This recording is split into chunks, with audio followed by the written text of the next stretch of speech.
మదనపల్లిలో నేచర్ వ్యాలీలో premium villa flat owner కావడానికి కింది నెంబర్లను సంప్రదించండి. నమస్తే, వెల్కమ్ టు సుమన్ టీవీ. నేను మీ ఈశ్వరి. మనం ఇప్పుడు అన్నమయ్య జిల్లా శ్రీకాంత్ రెడ్డి కార్యాలయం వద్ద ఆఫీస్ వద్ద ఉన్నాము.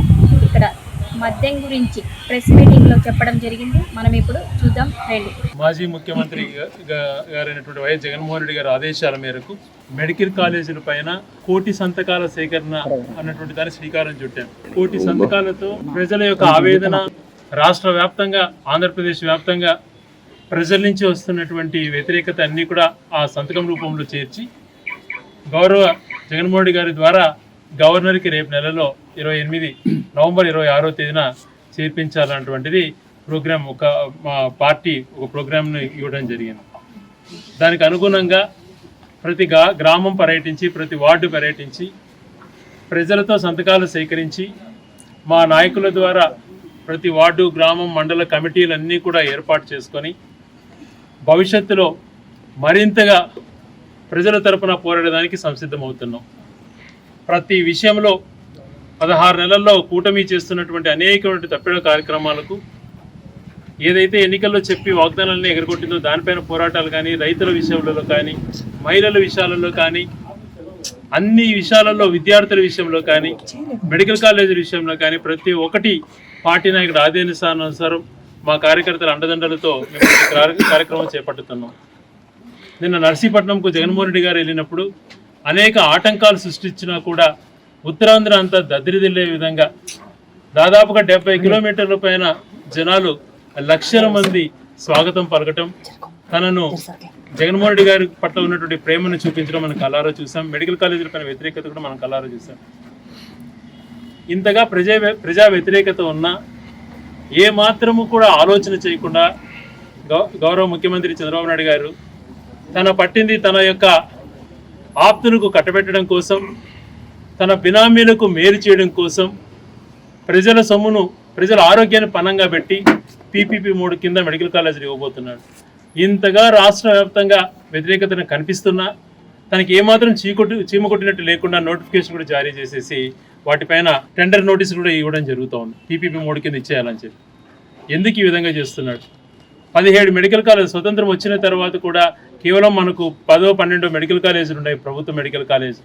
అనేక మంది ఈ ప్రాంతాలలో కానీ అనేక ప్రాంతాలలో మెడికల్ విద్యను అభ్యసించలేక ఉక్రెయిన్ అంట, ఫిలిప్పీన్స్, రష్యా లాంటి దేశాలకు వెళ్తూ అక్కడ కోట్లాది రూపాయలు అక్కడ ఖర్చు పెట్టుకుంటూ ఎన్నో కష్టనష్టాలు వేయిస్తున్నారు. నీట్లో ర్యాంకుకు పోక లాంగ్ టర్మ్గా 2-3 సంవత్సరాలైనా ప్రయత్నం చేస్తూ ఏదో విధంగా డాక్టర్ చేయాలా అని చెప్పి వాళ్ళు పడుతున్నటువంటి ఆరాటం మనం చాలా చోట్ల చూసాం.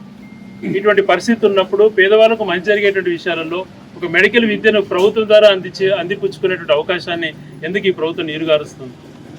పులివెందుల మెడికల్ కాలేజీకి కానీ, తర్వాత మిగిలిన మన ఉత్తరాంధ్రలో మెడికల్ కాలేజీకి కానీ పర్మిషన్స్ MCA నుంచి వచ్చినా కూడా అవి మాకు వద్దు అని రిటర్న్గా లెటర్ రాయడం ఎంతవరకు సమంజసం? జగన్మోహన్ రెడ్డి గారు ముఖ్యమంత్రిగా ఉన్నప్పుడే 5 మెడికల్ కాలేజీలు ప్రారంభించారు. మచిలీపట్నం కానీ, ఏలూరు కానీ, నంద్యాల కానీ, ఇంకా 5 మెడికల్ కాలేజీలు కంప్లీట్ అయిపోయినాయి విజయనగరంతో పాటు. వాటిలో క్లాసెస్ కూడా స్టార్ట్ అయినాయి. మిగిలిన 12 కాలేజీలు వివిధ దశలలో ఉన్నాయి. వాటిని నిర్వీర్యం చేస్తున్నాడు. ఆరోగ్యం అన్నటువంటిది అత్యంత ముఖ్యమైనటువంటిది. గౌరవ రాజశేఖర రెడ్డి గారు ఆరోగ్యశ్రీని ప్రవేశపెట్టారు. స్వయాన ఆయన డాక్టర్. అంతకుముందు ఆరోగ్యం అనేది ప్రజలకు ఏమాత్రమూ దగ్గర ఉండేది కాదు. రాజశేఖర గారు ముఖ్యమంత్రి అయిన తర్వాత కడపలో రిమ్స్ కానీ, శ్రీకాకుళంలో కానీ, ఒంగోలులో కానీ గవర్నమెంట్ కాలేజెస్ ఆయన హయాంలో స్టార్ట్ చేసి విద్యను దగ్గర చేసి ఆరోగ్యశ్రీ ద్వారా లక్షల మందికి మేలు చేసేటువంటి కార్యక్రమాన్ని శ్రీకారం చుట్టాడు. ఆయన మెడికల్ కాలేజీలు ఆయన వచ్చినాక తేవడం జరిగింది. ఆరోగ్యశ్రీకి ఆయన ఆద్యుడు కాబట్టి వైఎస్ఆర్ హెల్త్ ట్రస్ట్ అనేటువంటిది పెడితే అప్పుడు గగ్గోలు పెట్టి రకరకాల విన్యాసాలు చేశారు. అది స్వార్థంతో కూడుకున్నది కాదు. స్వయాగా డాక్టర్ రాజశేఖర్ అనే వ్యక్తి ఒక డాక్టరు. తన వైద్యం అయిపోయినాక రూపాయితో వైద్యాన్ని ప్రారంభించి మెడికల్ కాలేజీలు రాష్ట్రానికి తీసుకొచ్చి ఆరోగ్యశ్రీని ప్రజలకు చేరువ చేసి కొన్ని లక్షల మంది గుండెల ఆపరేషన్ చేయించుకున్నారు. కొన్ని లక్షల మంది ఈరోజు ప్రాణాలతో ఉన్నారంటే ఆరోగ్యశ్రీ కారణం. అంతకుముందు మనం మాట్లాడే పురాణాలలో సంజీవిని అన్నటువంటిది అంతకన్నా గొప్పది ఆరోగ్యశ్రీ పేదవాడికి. అటువంటి కార్యక్రమాన్ని నిర్వీర్యం చేశాడు. మరొక పక్కన మెడికల్ ఈరోజు ఏది కూడా ఆరోగ్యశ్రీని నిర్వీర్యం చేసేసాడు పూర్తిగా. 2,700 కోట్లు బకాయిలు పెట్టి దాన్ని కూడా పీపీపీ మోడ్ కింద మార్చిపోతున్నాడు. ఇప్పుడు ప్రైవేటైజేషన్కి ఇస్తే ఆరోగ్యశ్రీని ఆ డాక్టర్స్ కానీ అక్కడ ఎవరికైనా కమిట్మెంట్ ఎందుకు ఉంటుంది చెప్పండి? వాళ్ళకు ఒక గుండెలో నుంచి పేదవాడికి తక్కువకు చేయాలంటే ఆలోచన ఎందుకు కలుగుతుంది చెప్పండి? అదే ప్రభుత్వ పరంగా ఉంటే పేదవాళ్ళకు మంచి జరుగుతుందా కాదు? అటువంటిది నిర్వీర్యం చేస్తున్నాడు. ఆరోగ్యశ్రీని కూడా ప్రైవేట్ పరం చేస్తున్నాడు. 2700 కోట్ల బకాయిలు పెట్టాడు. నెట్వర్క్ హాస్పిటల్స్ అన్ని కూడా వైద్యాన్ని బంద్ చేయటం కోసం. ఒకసారి అది ఎంతగా పేదలకు ఉపయోగపడేటువంటిదో, పేదలు ఈరోజు ఎన్ని ఇబ్బందులు పడుతున్నారో వాళ్ళకి నెట్వర్క్ హాస్పిటల్స్కి వెళ్ళి చూస్తే తెలుస్తుంది పేదల యొక్క బాధ ఏంటి అన్నటువంటి. వీళ్ళకు పేదలంటే నిర్లక్ష్యం, పేదవాడికి మంచి జరుగుతుందని దురుద్దేశం. కార్పొరేట్ పీపుల్ కోసమే వీళ్ళు పనిచేస్తారు. మేమేం పూర్తిగా కార్పొరేట్ వ్యతిరేకించమని చెప్పడం లేదు, కానీ పేదలకు సంబంధించినటువంటి ఆరోగ్యము, విద్య ఇటువంటిది పేదలకు ఉపయోగపడేది ప్రభుత్వం ద్వారా నడిపితే మంచి జరుగుతుంది అన్నటువంటిది మా ఉద్దేశం. దాన్ని కూడా వెటకారంగా మాట్లాడటం ఎంతవరకు సమంజసం? ఆరోగ్యశ్రీ నిర్వీర్యం చేసావు, మెడికల్ విద్యను ప్రజలకు దూరం చేస్తున్నావు. ఏ రకంగా కూడా పేదలకు మంచి జరిగేటువంటి కార్యక్రమాలు విద్యకు సంబంధించి కానీ ఆరోగ్యానికి సంబంధించింది కానీ పూర్తిగా కనుమరుగు చేస్తున్నావు. మరొక పక్కన చూస్తే కల్తీ మద్యం ఎంత బాధాకరమైన విషయం. 16 నెలల నుంచి నీ ఇష్టానుసారం మాట్లాడే వైఎస్ జగన్మోహన్ రెడ్డి గారి పీరియడ్లో కల్తీ వ్యాపారం జరిగిపోయిందని చెప్పి ఏదేదో జరిగిపోయింది, పేదల ఆరోగ్యం పాడైందని ఎక్కడ నిరూపణ చేయలేకపోయినా. నిర్దాక్షిణంగా మా పార్లమెంట్ సభ్యుని మిథున్ రెడ్డి గారు అన్యాయంగా అరెస్ట్ చేశారు.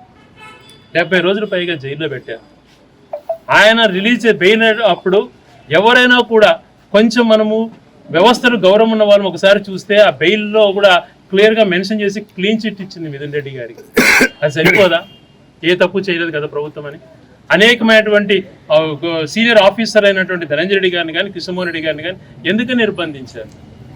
ఏ ఆధారాలు చూపించలేకపోయినారు? వాళ్ళు ఈరోజు బయటకు వచ్చి బెయిల్ పైన వచ్చి ఇప్పుడు చూస్తే తెలుగుదేశం లిక్కర్ ఏ రకంగా చేస్తుంది అన్నటువంటి కుటీర పరిశ్రమ లాగా పెట్టి ఒక చోట ఆఫ్రికా నుంచి తీసుకొని వచ్చి ఆ స్పిరిట్ అన్నటువంటిది చాలా దారుణమైనటువంటిది.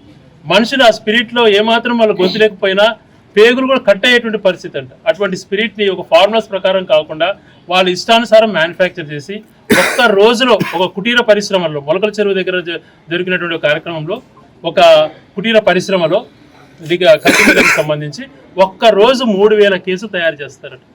3000 కేసులు అంటే ఒక కేసుకు 48 బాటిళ్ళు, దాదాపుగా 1,20,000 బాటిళ్ళు ప్రతిరోజు ఈ కల్తీ మద్యం సప్లై చేస్తున్నారు అన్ని ప్రాంతాలకు, అన్ని బెల్ట్ షాపులకు కానీ ప్రైవేట్గా నడుపుతున్నటువంటి మద్యం స్టోర్లకు కానీ. 1,20,000 యొక్క బాటిళ్ళు, ఒక్కొక్క బాటిల్ పైన 100 రూపాయల లాభం అంట. 10 రూపాయలు ఖర్చు పెడుతున్నారు, 100 రూపాయల లాభం వస్తున్నారు. 1,20,00,000 ఒక్క రోజుకి. ఒక్క నెలకు 40 నుంచి 50 కోట్ల ఆదాయం ఆ కల్తీ మద్యంలో. ఎవరికి పోతుంది ఇదంతా? అందుకనే మా గౌరవ ఎంపీ గారు మిథున్ రెడ్డి గారు సిబిఐకి రెఫర్ చేశారు. ఇక్కడ ఈ స్టేట్లో జరుగుతున్నటువంటి ఎంక్వైరీ పైన మాకు అనేకమైన అనుమానాలు ఉన్నాయి. దీంట్లో పెద్ద వ్యక్తులుగా ప్రమేయం ఉన్నటువంటి వ్యక్తులు, అది ముఖ్యమంత్రి గారు కానీ ఆయన కుమారుడు కానీ ఇంకా ఎవరెవరి ప్రమేయం, మంత్రులు ఎవరి ప్రమేయం ఉండదో అదంతా నిగ్గు తేల్చడం కోసం సిబిఐ ఎంక్వైరీ చేయాలని చెప్పి మా మిథున్ గారు ఏదైతే కేంద్ర ప్రభుత్వానికి లెటర్ రాశారో మేము కూడా అదే డిమాండ్ చేస్తున్నాం. ప్రజల ప్రాణాలతో చెలగాటాలు ఆడుకుంటున్నారు వీళ్ళు. రోజుకు లక్షల మంది ప్రాణాలతో వాళ్ళ ఆదాయం కోసం మీరు రోజుకు కోటి రూపాయలు సంపాదించుకోండి, 10 కోట్లు సంపాదించుకోండి, ఇష్టం వచ్చినట్టు దోచుకుంటున్నారు, దోచుకోండి. కానీ ప్రజల ప్రాణాలతో ఆడుకోవడం ఎంతవరకు సమంజసం?